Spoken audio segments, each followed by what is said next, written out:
போற்றி அண்ணாமலையமண்ணா போற்றி ஆரூரமந்தரசே போற்றி திருச்சிற்றம்பலம். அகில உலக சைவர்கள் கூட்டமைப்பினுடைய முதல் ஆலோசனை கூட்டமானது சைவர்களின் சங்கமம் 2024 என்ற பெயரிலே சென்னையிலே முதலாவதாக இந்த ஆண்டு தொடங்கி இருக்கின்றோம். இந்த அமைப்பானது 2020ஆம் ஆண்டிலிருந்து பல போராட்டங்களையும் பல பிரச்சனைகளையும் சட்ட ரீதியாக கையாண்டு கொண்டிருக்கின்றது.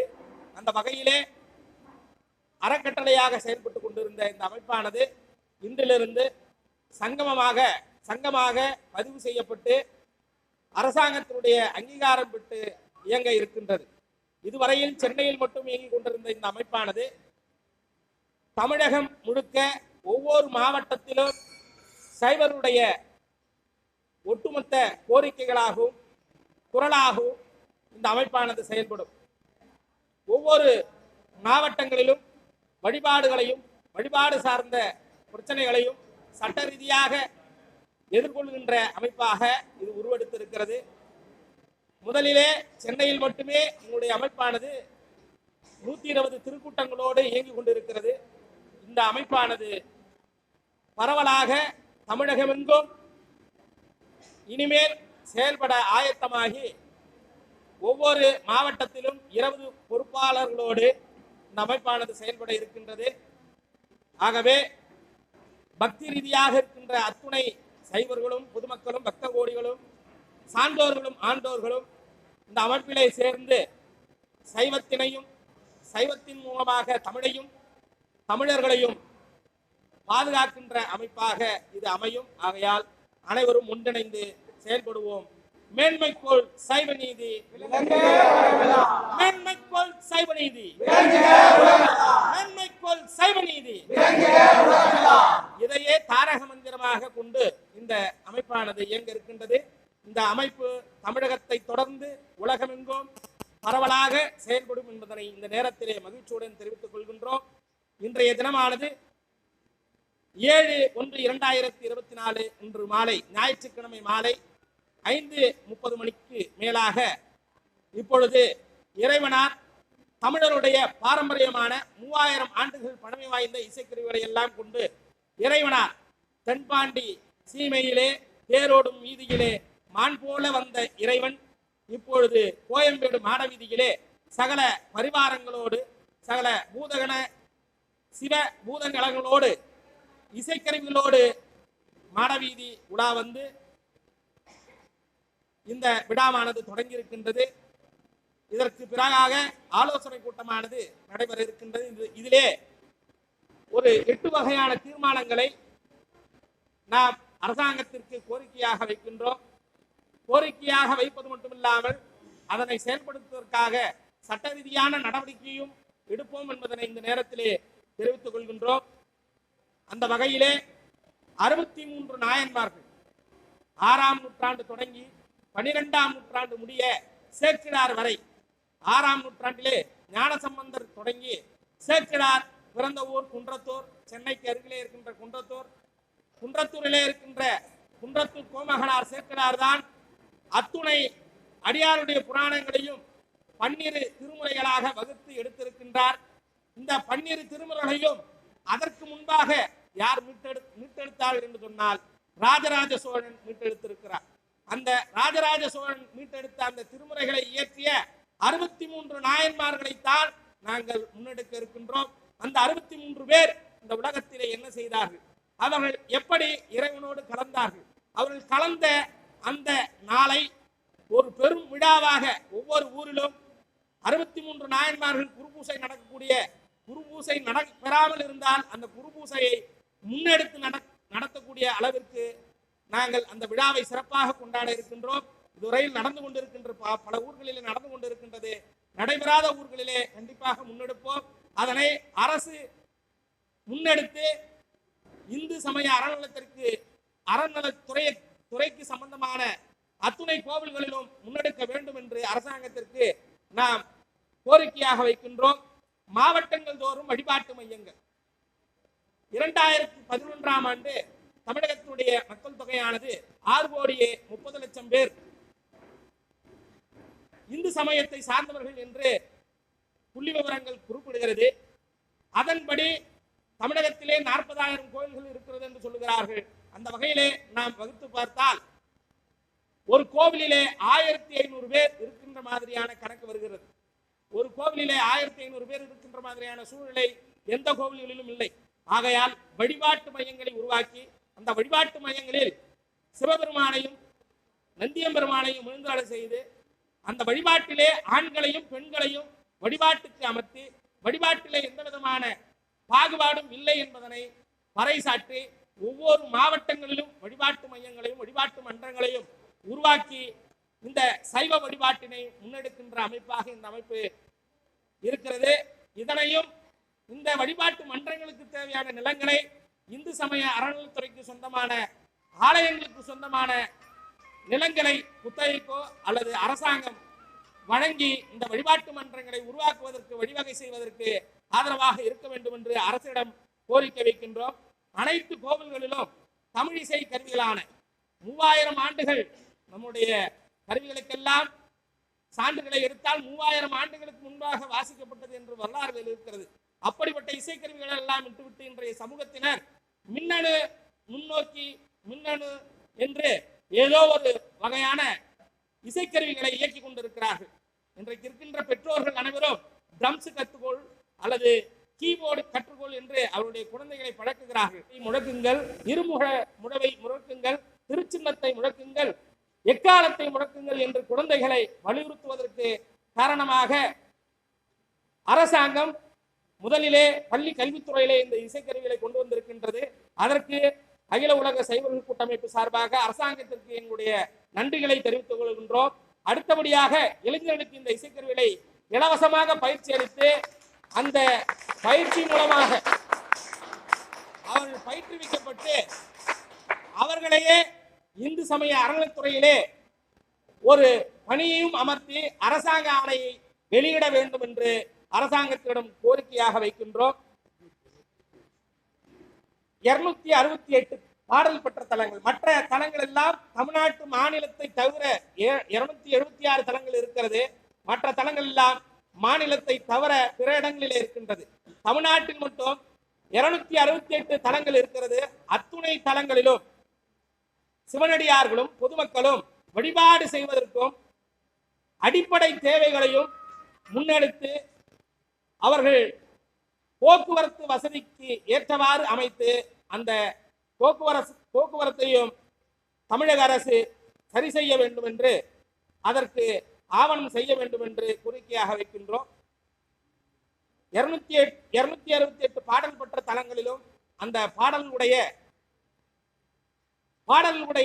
பெற்ற தலங்களுடைய பெயர்களை நமது மாநில நெடுஞ்சாலை அல்லது தேசிய நெடுஞ்சாலையில் நாம் செல்லுகின்ற பொழுது ஏதோ ஒரு ஊர் வருகிறது. அந்த ஊரிலே பாடல் பெற்ற தலங்கள் இருந்தால் அங்கு ஒரு பெயர் பலகை இருந்தால் கண்டிப்பாக நாம் சென்று பார்த்து விட்டு வருவோம். ஆகையால் பெயர் பலகையும் அங்கு இருக்கின்ற இறைவனாருடைய தமிழ் பெயர்களையும் அனைத்திலும் தமிழை கொண்டு வர வேண்டும் என்று இன்றைக்கு வணிக வளாகங்களுடைய பெயர் பலகைகளை மாற்ற சொல்லுகின்றோம். ஆனால் நிறைய கோவில்களில் பெயர்கள் அனைத்தும் வேறொரு பெயராக பிற்காலத்திலே அந்த பெயரே இல்லாமல் வேறொரு பெயர் சொல்லுகின்ற அளவிற்கு பெயர்கள் மாறிவிடுகின்றது. ஆகையால் தமிழிலே என்ன பெயர் இருக்கின்றதோ அந்த தமிழ் பெயர்களை பெயர் பலகையாக வைத்து நெடுஞ்சாலையில வைக்க வேண்டும் என்று அரசுக்கு நாம் கோரிக்கை வைக்கின்றோம். தமிழகத்திலே பாழடைந்த சிதிலமடைந்த கோவில்கள், வழிபாடு இல்லாமல் பல கோவில்கள் இருக்கிறது. பாழடைந்த கோவில்களை கண்டு யாரும் ஐயுற வேண்டாம்.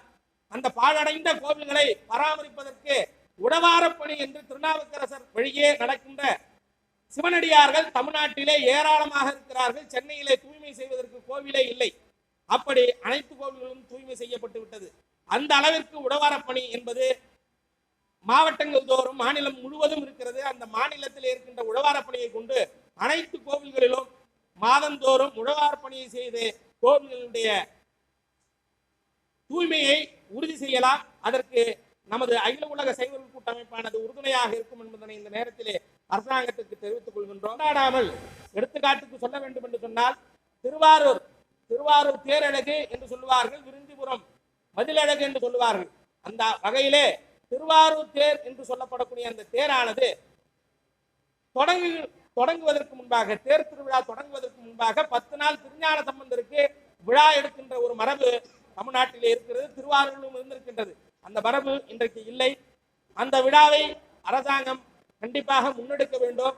அதனை எடுப்பதற்கு இதற்கு முன்பாக இதனை செய்யவில்லை என்றெல்லாம் ஏதோ ஒன்றினை பேசாமல் கண்டிப்பாக நமது நாயன்மார்களுக்கு என்று ஒரு விழா எல்லா கோவில்களிலும் இருக்கிறதா என்று கேட்டால் இல்லை. ஒரு நாள் விழா நடத்துவதே பெரும் பாடாக இருக்கிறது. ஆனால் ஒரு விழா ஒரு நாயன்மாருக்கு 10 நாட்கள் உற்சவமாக நடந்து அந்த 10வது நாள் பந்தக்கால் போடுகின்ற நிகழ்விலே ஞான சம்பந்தரே ஒன்று கூடுகின்ற விழாவாக திருவாரூரில் நடந்திருக்கின்றது. இப்பொழுது நடைபெறவில்லை. அது போன்ற விழாக்கள் எல்லாம் கண்டிப்பாக அரசாங்கம் முன்வந்து கண்டிப்பாக தொடக்க வேண்டும் என்று இந்த நேரத்திலே அரசாங்கத்திற்கு கோரிக்கையாக வைக்கின்றோம். சேரலாம். இது சைவ நெறி. இது சைவ நெறி என்பது இன்றைக்கு உணவு வகையில சொல்றாங்க. உணவுக்கும் இந்த சைவத்துக்கும் சம்பந்தமே கிடையாது. அதையும் ஒரு கோட்பாடா உங்களுடைய கேள்வியினால வைக்கின்றோம். தமிழக அரசாங்கத்திற்கு தமிழ் வளர்ச்சித்துறை இந்த கேள்வியினை, இந்த கருத்தினை எடுத்துக்கொள்ள வேண்டும். அனைத்து ஓட்டங்களிலும் அனைத்து உணவகங்களிலும் சைவ உணவகம் என்று இருக்கிறது. சைவ உணவகம் என்று சொன்னால் மரக்கறி உணவகம் என்றும் தமிழிலே சொல்லலாம், அல்லது ஊன்கறி உணவகம் என்றும் சொல்லலாம். ஆனால் சைவ உணவகம் என்று போட்டு, சைவம் என்பது ஒரு நெறி, ஒரு வழிமுறையை பின்பற்றக்கூடிய ஒரு நெறிமுறையாக, ஆகமங்களை சொல்லக்கூடிய ஒரு நெறியாக இருக்கின்றது. ஆகமத்திற்கும் அங்க உணவுக்கும் சம்பந்தமே இல்லாமல் இருக்கிறது. ஆனால் அந்த வழிமுறையை நாம் மாற்ற வேண்டும். அதுபோல இன்றைக்கு இருக்கின்ற பிற சமயத்தவர்களும் இங்கு சைவத்தை பின்பற்றுகின்றவர்கள் ஏராளமாக இருக்கிறார். ஆனால் வெளிப்படையாக தெரியவில்லை. ஆனால் நிறைய பேர் பல சமயங்களிலிருந்து சைவத்திற்கு மாறியவர்கள் இருக்கிறார்.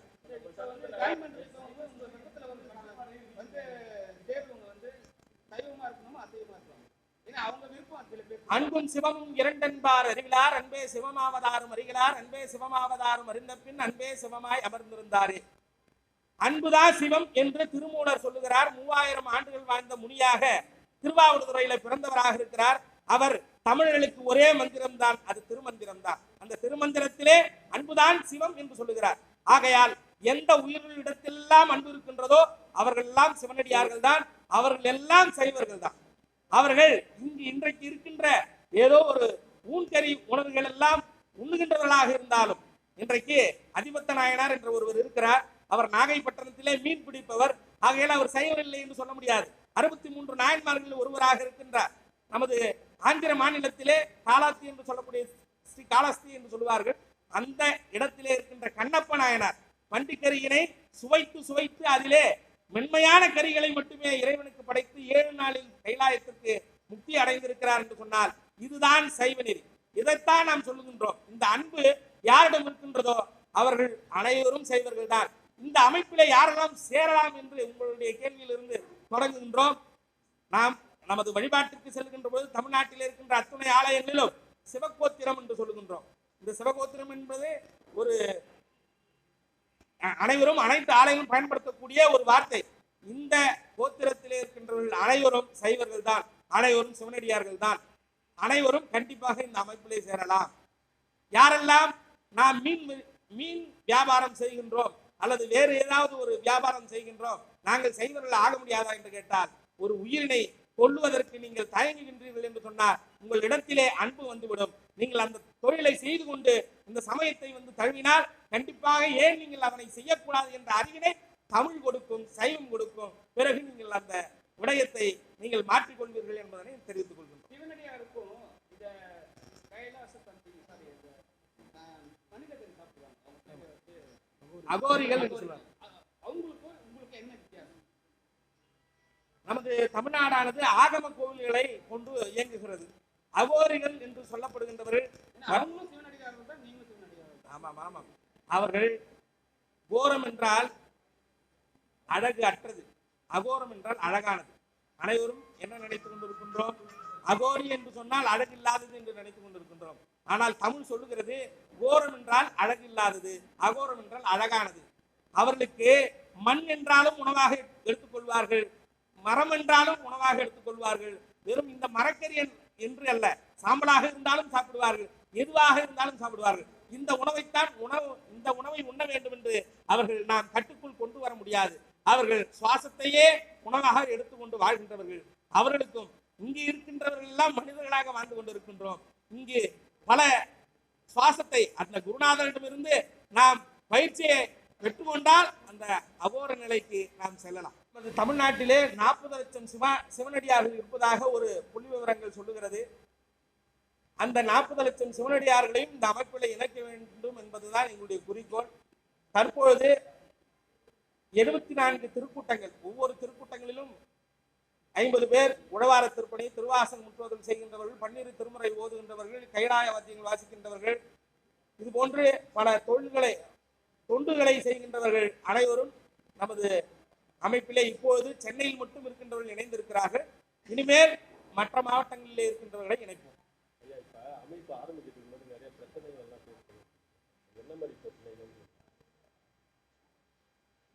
நமது இந்த அமைப்பை உருவாக்க வேண்டும் என்ற நிலை இல்லை.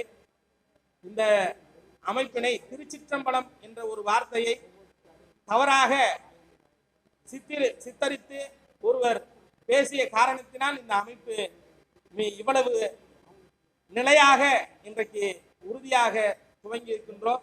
அந்த திருச்சிற்றம்பலம் என்ற வார்த்தையை பேசியவர் சிவகுமார் என்று சொல்லக்கூடிய புழல் பக்கத்திலே இருக்கின்ற புத்தகரம் என்ற பகுதியிலே ஒரு தியான வகுப்பினை எடுக்கின்ற ஒருவர்.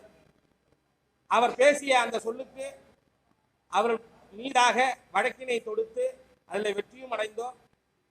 அந்த வழக்கினை தொடர்ந்து பல வழக்குகளை சந்தித்துக் கொண்டிருக்கின்றோம். இது சென்னையில் மட்டும் இந்த பிரச்சனை இல்லை, தமிழகத்தில் இருக்கின்ற அத்துணை கோவில்களிலும் பிரச்சனை இருக்கின்றது. அதனை எல்லாம் முன்னெடுக்க இருக்கின்றோம். இல்லற வழக்கில் சில பேர் ஈடுபட மாட்டாங்க, இல்லற வழக்கில் சில பேர் ஈடுபடலாம். அது எப்படி அது நாட்டு கருத்து இயற்கையை ஆண்கள் இருக்காங்க. ஆண்கள் வந்து இல்லற வாழ்க்கையை விட்டு வெளியே போனா அவங்க பிரச்சனை கிடையாது. ஆனா பெண்களும் ஒன்று வரும்போது அவங்க வந்து சரௌண்டிங்ல சமூகம் நிறைய இருக்கு. அதை பத்தி இல்லறம் என்பது இயற்கை. இல்லறத்திற்கும் இயற்கைக்கும் வேறு வேறு என்று நினைக்கின்றோம். ஒரு உயிர் உற்பத்தியை செய்வதற்கு ஆண் என்றும் பெண் என்றும் இறைவன் படைத்திருக்கின்றார். அதிலே இயற்கையை இயற்கையாக பார்க்க வேண்டும் என்று சொன்னால் இன உற்பத்தி செய்தால்தான் அனைத்துமே தொடர்ச்சியாக இருக்கும். அந்த சங்கிலியிலே நாம் தொடர்ச்சியாக வேண்டும் என்று சொன்னால் மனித இன உற்பத்தியும் தேவை. அந்த மனித இன உற்பத்தி என்பது இயற்கை.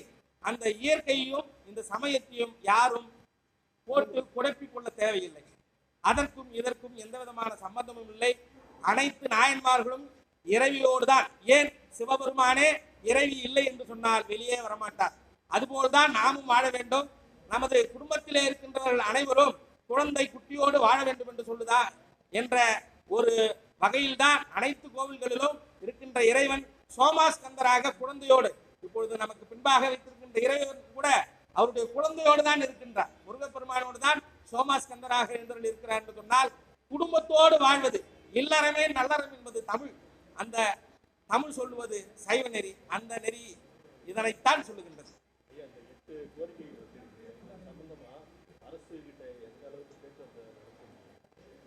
இல்ல, இனிமே தான் நடத்த போறோம். இப்ப இதுதான் முதல் ஆலோசனை கூட்டம்.